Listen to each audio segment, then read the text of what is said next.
Hi guys, how are you doing? I hope you're doing well. I'm back again and we are still on this, bank account in Sweden.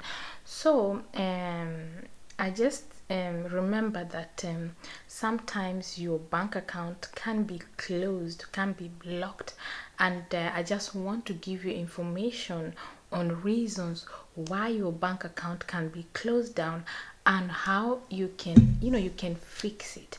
So if you now finally after waiting for many months, especially like I said, if you don't have like a Swedish permanent personal number or social security number, if for example your account gets blocked, okay, there are certain reasons.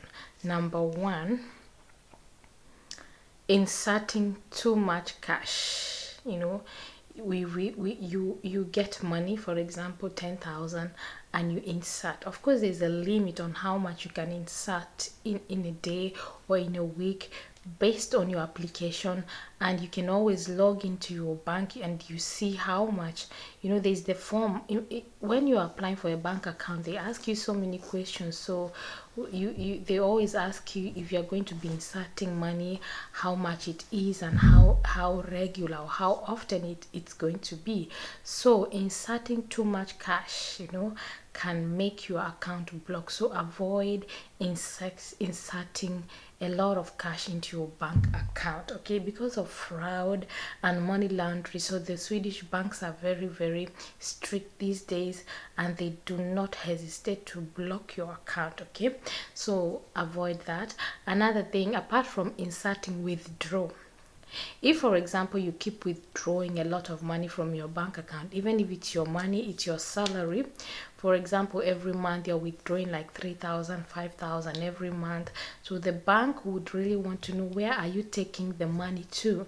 Because first of all, maybe they might think that you are maybe sponsoring like crime, all these terrorists, so terrorism. So they really want to know how you're using the money, because you can't just be withdrawing money, a lot of cash like that with no reason. So you must be able to limit, you must be able to limit how much money you withdraw from your bank account. And this is not only for people who don't have a personal number. Even as a Swede, even as a person that have a permanent residence, if you keep withdrawing a lot of money from your account, the bank will be suspicious. Where are you taking the money to? Is it that you are sponsoring some crime somewhere? Is it maybe you are using it to buy maybe drugs or weapons? I mean, they want to know, like, yes. Then number three is that if somebody transfer a lot of money, like for example from outside Sweden, avoid money from outside Sweden. If it's within Sweden, it's okay, but you also have to know the source of the money. If like for example somebody come and tell you, I want to transfer 100,000 Swedish crown to your account, and you know that your salary is not even up to 30,000 every month, so you would like to ask why. If the person put so much money, where is the money coming from, and what is the reason for this money? So you guys, the problem is not people transferring money to your account. The problem is the source of the money and the reason why they transfer the money to your account. If for example somebody borrowed you money, it's okay, but that person has to show where he got the money from. So the bank has also to see that if you are getting this kind of money, how are they sure that you'll be able to pay it? Because you can't tell me that your salary is about 10,000 and you're getting a huge amount from somebody just in the name of loan. I mean, it's questionable, guys. So we have to be very smart.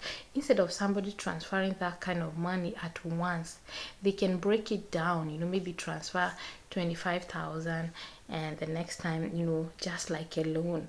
And then you must also to be able to specify why you need the money, how you're going to use it. In fact, they might, if you say your mom is sick or you're buying a property or something, they might need evidence. Like I said, the banks are very strict these days, so be ready to back up your answers, be ready to answer those questions. Once you answer those questions, I'm telling you, they are going to unblock your account. So avoid huge money transfer. I mean, from Sweden is still okay, but outside it's very risky. In fact, they will just block your account, they will hold the money, and they will give you certain days, maybe 1 week, to answer those questions. If you don't answer the question, where you got the money from, why, what are you planning to do the money, they will ask you a list of questions. If you are not able to answer, forget about that account. So it's very painful that it took you so many months to get a bank account and then they block it. You're going to be in a serious problem because you can't operate without a bank account in Sweden. Where will your salary go? This is like basically a cashless society. How will you pay your bills? How will you, where will your salary go to? So you need to be very careful. Avoid. And even if you have like a personal number, and when it comes to switching people, this switch money, mobile transfer, avoid switching a lot of people money, or people switching to you a lot of money, because the bank might ask you, where are you switching the money, where is the money coming from? So be very careful on how you handle the bank. So these are the main reason that your account can be blocked. Okay. Is there any other reason? Okay, if you're sending a lot of money outside, Sweden, of course, we also have, like I send money outside Sweden to my family in Africa. So if in case the bank ask me, so because they have never actually asked me, and this is because I'm very consistent with the people I send money to. I don't entertain a lot of receivers. I make sure that I have a group of people that I send money to, and if the bank asks me question, I know this is my mom, this is my dad, this is my sister-in-law, my brother-in-law, that I will be able to defend myself. What you can do, if you have a lot of family members in need of money, you can choose one faithful family member that maybe maybe he's from Ghana, or maybe he's from wherever it is in Africa. You can always tell the person to now divide the money accordingly, because if you have so many beneficiaries, it's going to be a problem, not only with the banks, and also with the money sending systems, like the online ones and also the physical ones that we use to send money to. I am saying this because I've worked with money transfer, I've worked with RIA, I've worked with Small World, I've worked with Western Union, I've worked with a lot, guys. So I know how to do all this money transfer, and I know how it works. I know the restriction because I've actually worked as an agent. I'm still working actually as an agent of Small World and RIA, so I know how these things work, and I've also been educated when it comes to money laundering. I will doing a test every 6 months, and I have some certificates I'm going to show you next time. So I'm not talking like like I don't know, I know what I'm talking about. So avoid all those things, because if you do all these things that I mentioned, your account is going to be blocked. So how do you solve this problem? So the other day, a friend came to me because his bank account was blocked. And this is because, first of all, like I said in my previous video, one of the requirements for you to open a bank account is an address, which means if the bank want to reach you, they will surely send a letter to your home address. And because maybe some of us are not really, keen in reading messages that are coming into your bank, you might miss it. But you might not necessarily miss a letter, because we are always checking, have I received any letter? any letter you get from the bank, guys, read it very well. If you don't understand Swedish, ask someone to help you, or use Google Translate, or you call the bank and they will guide you. One thing I love about Sweden is like they are very helpful. So if you need assistance, they will always help you. So you can always call the bank and tell them, okay, I received this letter, I did not understand. And if, for example, you come across somebody that does not speak Swedish, you can tell them, can you please ask your colleague to help you? So most of the time when they send letter is because maybe an update of their rules and the regulation, or what they have changed about their banking system. And also, could it be they have some question they want to ask you? So the person account was actually blocked, and this is because the bank was asking the person, why have you been withdrawing so much money, like I said. And I helped the person to answer the questions, guys. So if you have that kind of issue and you need help, you can always contact me.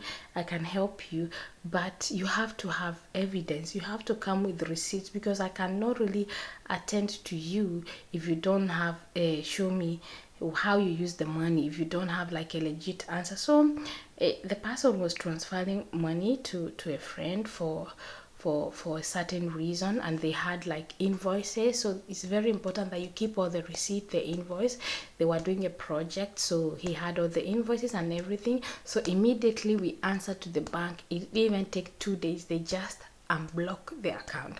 So answer all the question, and like I said, you have to be able to defend yourself. You have to be able to give reasons why money is coming to your account, and why the money is leaving into your account. So it's your money, but the bank owns you. Basically in Sweden, it's the bank that rules. So you have to be able to answer why you're getting so much money, and why you're withdrawing it. Where is it going? Apart from food and clothes and everything, you have to be able to answer why. So that is what I said, like, read your letters from the bank. Don't overlook, because once they block your account, it's another process calling the bank and blocking the account and so many things. But if they send you the question and you answer them on time, then they are going to help you. Another thing is, like, if you don't read your letters, check your if you log into your bank, you will always see a message. Somewhere at the message, you will see something blinking. They will tell you that you have unread messages. You really want to see, what is it that I've not read? What is the bank asking me? Read everything so that you don't miss out. And maybe there's an update you need to update, and if you don't do that, they can block your account, or maybe anything can just happen. So you guys, yeah, that is the major reason why your bank account can be blocked. Number one, I say too much withdrawal, too much inserting, too much switching, transfer from outside Sweden, and also some suspicious transfer within Sweden.